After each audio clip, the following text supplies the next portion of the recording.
from FML Diversify.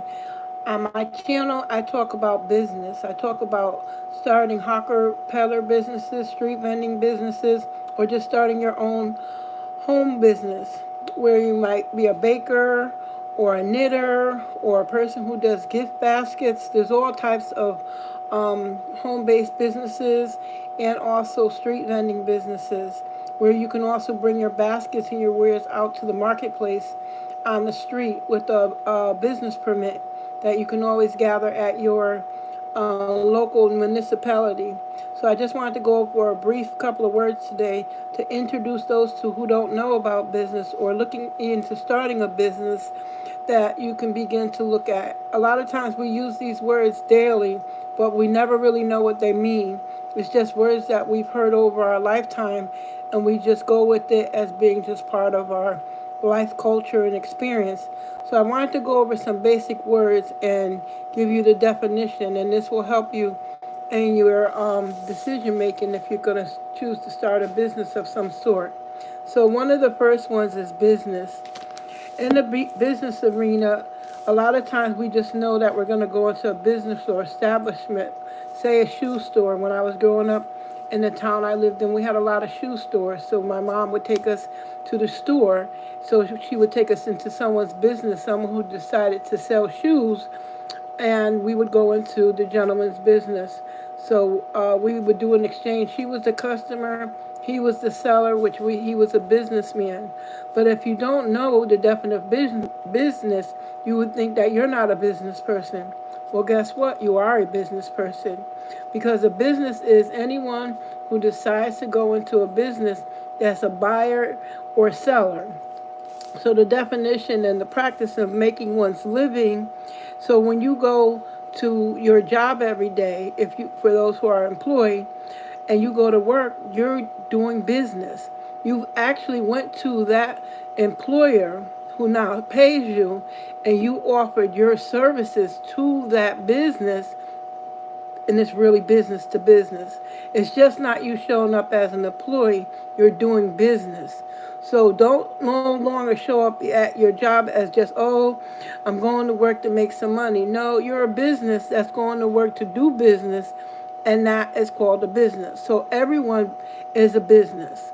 I know years ago the Lord had given me um, the definition, and he told me to do business. And I was like, Lord, what are you talking about? So I began to look into it over the years because I always had an interest as being a business person. So I want you to know that in the times we're living in now, you're going to have to go out into the marketplace and you're going to have to conduct business. How you choose to conduct business is going to determine if you're going to succeed or fail, because there's so many systems that have been set up against the consumers in the business realm that it hinders you, so you just take whatever they give you. No. Know who you are. Know that you have rights, the same as the person who's selling you it, but they have a front man in front of them conducting their business to you, and now you're the consumer. So it's good to know and have an understanding. Teach your children the basics of life now from a business standpoint instead of a consumer standpoint. It's very, very important, especially in the times we're living in. No longer can you just be an employee. You have to do business. So, like I said, the definition of it was the of going into the business, going into the marketplace, one living and entertaining, engaging in commerce. And then you have commerce, and I wrote these down because it's important for you to look these words up. Look business up. Find out what it means. Find out what it means for those who look in the Bible, because in the Bible, God and Jesus, they are business people. So that's something you want to know. No longer let people hide the words they say to you. Understand, do business. You have a right to do business. Everyone has a right to do business. So commerce is, it says, the activity of buying and selling. Anytime you buy something, you are a business. You've decided to make a contract with these people to buy whatever they're offering you for sale.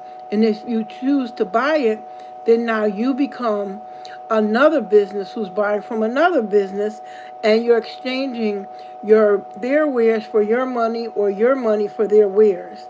So that's what commerce is, the marketplace. The marketplace has been around since the beginning of the Bible. So now we just use a different term we call the marketplace. The owner of that business, which is in the business of going out there selling their wares, like a Walmart.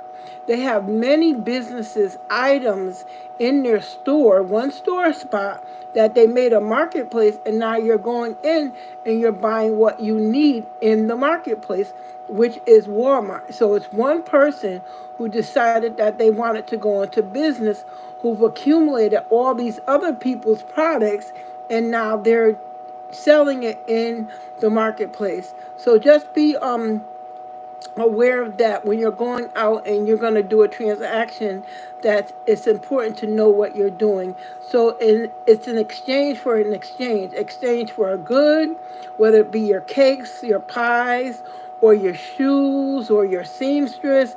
All of those people, they're in the marketplace, and they're vying for customers to buy their items they offer for sale, so they're doing business. So in the street vending business, you're in the marketplace, whether it's a push cart or a truck or some type of convenience. So now you're selling foods, whether it's a hot dog or whether it's a taco. You're in the business market. It's no longer in this area, depends on what kind of area you live in, do people come to centralized markets. A lot of times now they've gone into the brick and mortars, they've gone into the storefront, and that's how they do business. Then you have those people who are peddlers, someone who carries their items with them, whether it be CDs or I do gift wrap paper. I might carry my gift wrap paper or my books to sell. So those people are also called peddlers. Years ago, the insurance people, they went around from door to door, and some still do, and they're considered really peddlers. But they're doing business in the marketplace, just a different style. And then you have hawkers, are those people who are in the marketplace, and it's people who travel from place to place. I remember as a child growing up in the morning, early in the morning, you would hear people. There were a couple of different people, but one was called the rag man, and he would walk around in the neighborhood with his cart or his wagon, and he would collect people's old cloth.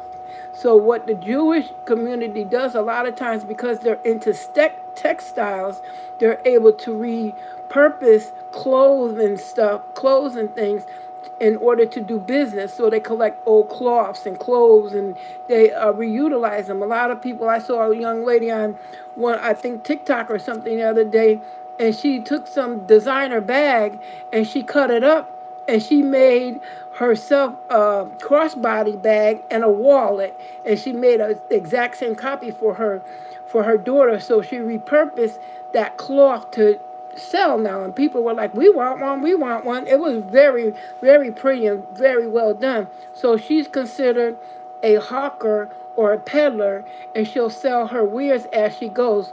So you don't always have to have a cart, but you can get a license to set up at certain places at certain times. It depends on your community.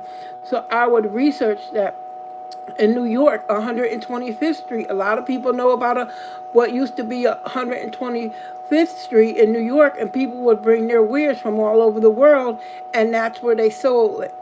Anytime the brick and mortars, a lot of times, which are the Walmarts, your local jewelry store, your local banks and things like that, they don't want the peddlers on the street because they've gone into the storefront and they've outgrown maybe pushing the carts. But that's not to say now we don't know where things are headed. So you can start a business in your car. I had a vending business, a food vending business years ago in my van. And I had sold waters and sodas and chips and stuff right out of my van. It was licensed. I went to the health department. I got my vending license, and it was a legal vending business. A lot of times on the street in the community where I was living, you had the ice cream lady come, and she would push her ices around in the community. And I see a lot of other different cultures or are doing business and they're coming out. So don't be afraid to start a business, and especially if it's something that you're passionate about and you can do well. So again, I'll just reiterate, you have food vendors, you have peddlers, and you have hawkers, and those are all different industries within one industry, but different segments of people doing different things to offer businesses that other people want. So don't think what your desire and that you're good at is not needed, because somebody will buy your product. It might not be your neighbor next door, but it could be the neighbor across the street that has an interest. There was a young lady at a meetup the other day I went to. It was for the Women's Development Council, and a young lady stood up, and she was a left-handed knitter. And I think at least 10 plus people in the room were all left-handed people, and I'm a left-handed person. So she definitely got some customers, because I've always wanted to knit, but I had a tough time because I was left-handed. So now she has a niche for people who wanted to knit but struggled because of their hands. Some people are ambidextrous. I am, but I would prefer to learn more about how to really use equipment with my left hand. So she has a business now to teach people how to knit, and it's going really well from what she was saying. So don't think that what you're passionate about nobody's going to want, because you don't know the market. You have to get out there and ask questions, do research and stuff. Now is the prime time to start home businesses or street vending businesses, because there's a market. Anytime, sometime you go out and you see, I live along 95, Interstate 95. There's a segment along the water, and it's a ton of food carts. There must be at least 10 plus food carts out there, and they're selling their tacos, burritos, and ice cream and hot dogs, and it's big business, big business. So if you have a desire or a passion to start some kind of business, which a lot of people secretly do, then you know what? You can start one, and it doesn't cost as much as people take and put it out there to be. You need a big contract, you need this amount of money, the banks won't give you the money. No, you can start with what you have, little by little. Start small, build up. It's doable. Many people came to the hot dog cart that we were at for years, and then we were by a high school. Somebody sold lamps, somebody sold, one of the sisters sold perfume, somebody sold knickknacks. I sold baby clothes at one time. I sold the water at one time. I was into different areas. I sold gift baskets. I sold cake pops. So all of those were different businesses. So I'm letting you know that people will come to you, and people came to me for those things that they're interested in doing. So don't be afraid to start that business. Get with your mom, your daughters, your kids, and start a business. So I just came on to give you a few definitions of what business is, what commerce is, and I'm going to be coming on teaching more, because a lot of people really don't know what business is. But you need to know. All right, I want you to have a good night and come back, and I'll be on earlier. I'm pushing for earlier in the day, but just begin to think about, what are you going to do if you lose your job? A lot of people are losing their jobs and they don't know what to do. Don't forget, go on Amazon. I have 2 books up there. One is How to Make Money Selling What You Already Own, and reselling to make ends meet. So this is a way to take what you have already, slim down if you have to. If you got to pay that rent, pay those bills and stuff, you don't want to be put out, you don't want to come up short, you want to keep thriving during the midst of economic turning and stuff. Remember, stocking up, cutting down on that Uber Eats, saving your money. Maybe you could save enough so you could buy a piece of land or property. That's where I'm headed. I'm going to be a commercial owner. That's one of my things. Also, how to start a street vending, hawker, peddler business guide to give you the 411 on how to start your own business. You can do it. Simple. You'll be surprised the application process. I'm going to be going over more. So go on Amazon, grab a book, bless somebody with a book who just lost their job and they're trying to figure out what they're going to do. Start that cake baking business. Bake some brownies, bake some cookies, and if you have a great product, people will buy from you. You might have to give it away in the beginning, but if you know you got a great product and you can't do food. You can't do traditional food from home, but you can do baked goods, you can do seasonings, you can do jams and jellies and stuff, and get your cottage home license. So just check around and go do that thing. Do your thing. Start your business and become an entrepreneur. All right, we'll talk with you later. Have a great evening. This is Fern from FML Diversify. Talk to you later. Bye-bye.